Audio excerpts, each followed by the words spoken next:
His answer. The member for Fairfax. Thank you, Mr Speaker. And my question goes to the Treasurer.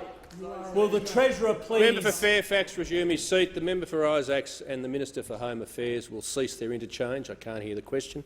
The member for Fairfax will begin his question again. Thank you very much, Mr Speaker. And my question goes to the Treasurer.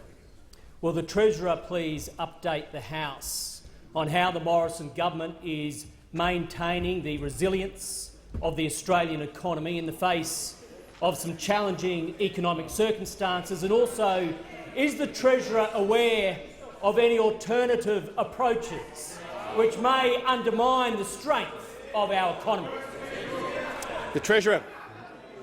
Thank you, Mr Speaker, and I thank the member for Fairfax for his question and note his extensive experience in business before coming to this place, and the fact that in his electorate more than 20,000 small businesses will be able to access the extended instant asset write-off announced in last year's budget and will get a tax cut from the 1st of July this year, Mr Speaker. Now, we know that the Australian economy has faced a number of economic shocks that are outside of our control. The trade tensions between China and the United States, the drought, the bushfires, the floods, and most recently, Mr Speaker, the coronavirus. And when I was recently at the G20 meeting in Riyadh, the impact of the coronavirus was the most significant topic for discussion. And we know that it's affecting the global economy, with the IMF saying that economic growth will be down by about 0.1 of a percentage point, Mr Speaker, in this year in 2020. And here in Australia we've seen an impact as well. Seen an impact on agriculture, seen an impact on tourism, seen an impact on international students, Mr Speaker, and also seeing disruption to end-to-end supply chains across the economy.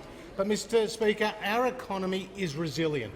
The economic discipline that we have undertaken over the last 6 and a bit years have put Australia in a strong place to weather these economic shocks. Unemployment today is lower than when we came to government, Mr Speaker. We've delivered the first balanced budget in 11 years, Mr Speaker, the biggest tax cuts in more than 20 years, Mr Speaker, and that is putting Australia in a stronger position as any other country to weather these economic shocks. But I'm asked, are there any alternative approaches? Now, Mr Speaker, there's a very innovative approach from the member for Rankin, who likes to tax a lot, Mr Speaker. His very innovative approach, Mr Speaker, which when he was burnishing his leadership credentials the other day at the Australia Institute, is to deliver a well-being budget, Mr Speaker. A well-being budget. Gone are the days of measuring GDP, gone are the days of measuring unemployment, gone are the days of lower taxes and balanced budgets, Mr Speaker. What are you going to get from the member for Rankin's well-being budget, Mr Speaker? Double the hugs and triple the taxes, Mr Speaker.